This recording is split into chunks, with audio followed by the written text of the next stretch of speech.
Indonesia itu punya 10 juta orang Cina, tapi nggak ada satu yang dukung tim Cina. Kita ada 11 koma ya.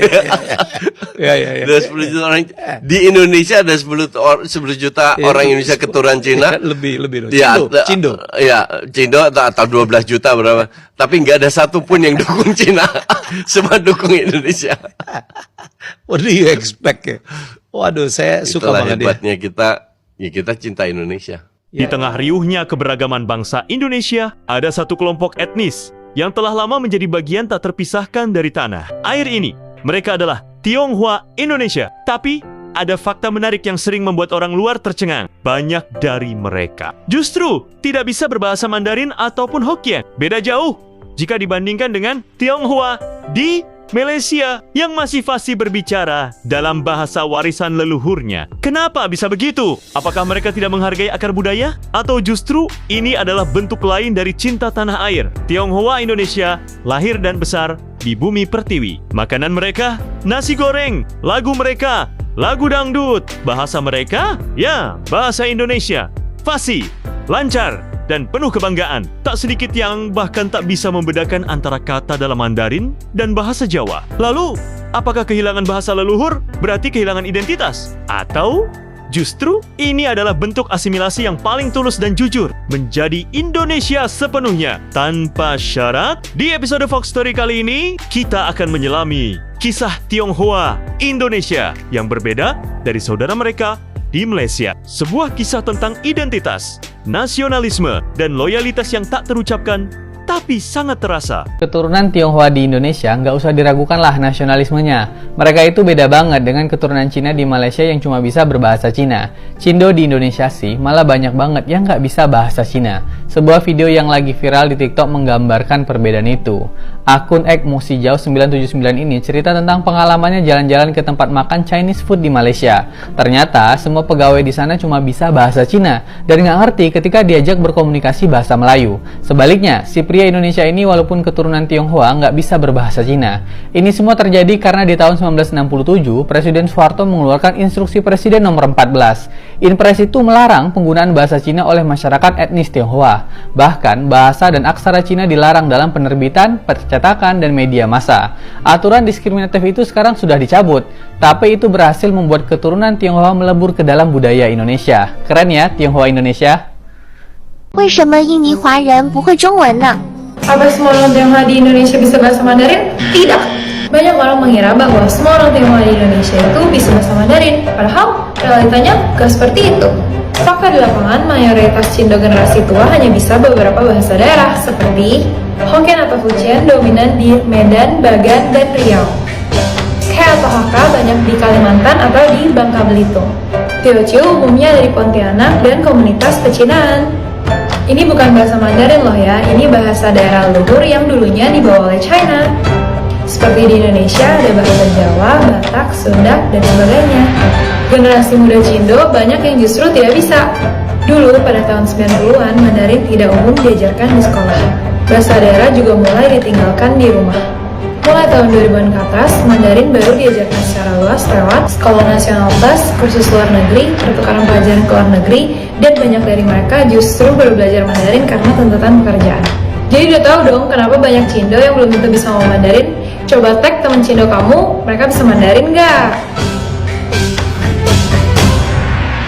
Cindo tradisinya masih kuat, tapi nggak bisa bahasa Cina. Ternyata ini loh alasannya kenapa Cindo nggak bisa bahasa Cina. Mari kita bahas sejarahnya. Orang Cina sudah datang ke Indonesia bahkan sebelum Belanda, sekitar tahun 1407. Di Cina banyak banget bahasa daerah mirip seperti di Indonesia. Bahasa Mandarin atau Putonghua sebenarnya merupakan bahasa daerah di bagian Cina Utara di sekitar Beijing. Leluhur Tionghoa Indonesia kebanyakan berasal dari Cina Selatan. Jika dari Fujian, bahasanya adalah Hokkien. Dari Guangdong, bahasanya adalah Ke, Kanton, atau Teochew. Jadi saat datang ke Indonesia memang tidak menggunakan bahasa Mandarin, tapi secara turun-temurun menggunakan bahasa daerahnya, bahkan masih digunakan hingga sekarang. Bahasa Mandarin baru menjadi bahasa nasional pada tahun 1940-an. Mungkin generasi pendatang baru tahun 1900-an bisa bicara bahasa Mandarin. Tapi sayangnya zaman Orde Baru tidak boleh bicara dan belajar bahasa Mandarin, sehingga orang tua takut untuk mengajarkan anaknya bicara bahasa Mandarin. Sekolah bahasa pengantar Mandarin pun ditutup. Semua takut dituduh sebagai komunis jika masih ada kaitannya dengan Cina dari nama, bahasa, budaya, dan dan lain-lain. Jadi jangan heran Cindo nggak bisa bahasa Mandarin, tapi tetap ada yang bisa bicara bahasa daerah seperti Hokkien atau Ke. Gak semuanya juga bisa bicara bahasa daerah, karena kebanyakan Tionghoa peranakan, apalagi yang turunannya ratusan tahun lalu, sudah membaur dengan masyarakat Indonesia. Jadinya kalau ngomong bisanya bahasa Sunda, Jawa, atau bahasa daerah setempat. Plus orang tua dulu anggap bahasa Mandarin gak terlalu penting dan sangat susah. Menurut kalian sayang banget gak sih? Karena sekarang bahasa Mandarin malah penting banget. Tionghoa Indonesia adalah contoh nyata dari bagaimana sebuah kelompok etnis bisa menyatu dalam sebuah bangsa tanpa harus kehilangan jati diri. Tapi ironisnya, justru karena begitu menyatu, banyak dari mereka dianggap kurang Tionghoa oleh komunitas luar. Mereka tidak bisa membaca aksara Cina, tidak bisa menulis dalam Hanzi. Bahkan ada yang merasa asing ketika mendengar nada-nada Mandarin berbeda dengan Tionghoa Malaysia yang masih aktif menjaga bahasa dan budaya nenek moyangnya. Tionghoa Indonesia justru lebih dikenal dengan semangat nasionalismenya yang tinggi. Mereka ikut berjuang di masa kemerdekaan, ikut membangun negeri, dan tak jarang menjadi tokoh penting di berbagai bidang, dari ekonomi, pendidikan, hingga seni budaya. Mereka lahir di sini, hidup di sini, mati pun di sini. Tanah ini bukan sekadar tempat tinggal, tapi bagian dari diri mereka. Bahasa Indonesia bukan hanya alat komunikasi, tapi menjadi simbol identitas. Sungguh ironis jika cinta mereka pada Indonesia diragukan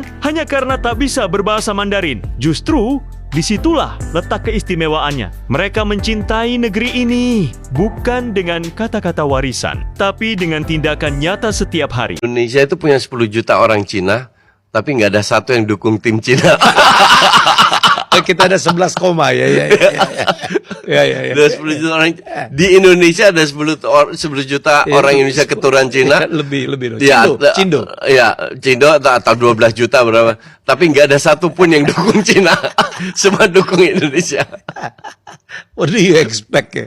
Waduh, saya suka Itulah banget ya. hebatnya kita cinta Indonesia. Ya. Titik. Wah, saya lihat Cindo tapi nggak bisa bahasa Mandarin. Mari kita bahas. Nah, ini pertanyaan yang sering banget ditanyain ya. Emangnya kenapa kalau orang Tionghoa di Indonesia nggak bisa bahasa Mandarin? Kita harus tahu orang-orang Tionghoa, orang-orang Cindo seperti saya itu rata-rata bahasa ibunya adalah bahasa Indonesia. Malah sebagian besar kita menggunakan bahasa daerah karena kita lebih terbiasa dengan bahasa daerah kita. Nah, kita throwback sedikit nih tentang orang Cina mainland yang datang ke Indonesia pada saat itu. Sebenarnya bahasa Mandarin pun belum digunakan secara nasional di Cina. Jadi rata-rata kita menggunakan bahasa Hakka, Hokkien, Teochew, Kanton, Hainan, dan lain sebagainya. Selain daripada itu, pada masa Orde Baru dulu ada upaya sentralisasi budaya yang melarang dan membatasi peraturan perayaan terkait dengan etnis, sehingga bahasa Mandarin dan dialek pun tidak lumrah untuk dipraktekkan. Orang Cindo seperti saya lahir dan besar di Indonesia, jadi saya juga harus belajar bahasa Mandarin dari awal. Belajar bahasa Mandarin itu susah banget karena setiap penekanan suara punya arti yang berbeda. Nah, itu alasan kenapa sampai sekarang Cindo banyak yang belum bisa bahasa Mandarin. Follow saya ya untuk tahu tentang budaya Cindo lainnya. Di saat dunia semakin terpolarisasi oleh identitas, Tionghoa Indonesia menawarkan satu pelajaran penting, bahwa menjadi bagian dari bangsa bukan soal warna kulit, nama belakang, atau bahasa yang dituturkan, tapi tentang kesetiaan, komitmen, dan keberanian untuk menyatu tanpa syarat. Mereka adalah anak bangsa yang mungkin tidak bisa menyanyikan lagu-lagu klasik Mandarin, tapi bisa berdiri tegak saat lagu Indonesia Raya berkumandang. Mereka mungkin tidak tahu arti Hanzi, tapi tahu betul makna gotong royong, toleransi, dan Bhinneka Tunggal Ika. Di Malaysia, identitas Tionghoa dijaga dengan kuat, dan itu sah-sah saja. Tapi di Indonesia, identitas itu dilebur dengan kebangsaan. Bukan karena terpaksa, tapi karena cinta yang tumbuh lewat sejarah panjang yang tidak selalu mudah. Diskriminasi, tekanan politik, bahkan penghapusan budaya pernah mereka rasakan. Tapi mereka tidak lari, mereka bertahan. Dan dari luka itu, lahirlah patriotisme yang diam-diam, tapi sangat dalam. Mereka adalah warga negara yang tidak minta diistimewakan, hanya ingin dianggap sama, tidak ingin dipuji, cukup dihargai. Karena bagi mereka, menjadi Indonesia bukan pilihan, tapi kenyataan yang sudah mendarah daging. Di Fact Story, kami percaya setiap suara punya cerita, dan suara Tionghoa Indonesia ini adalah suara yang penuh keberanian, mengajarkan kita bahwa cinta tanah air kadang tidak bersuara nyaring, tapi terasa sampai ke hati.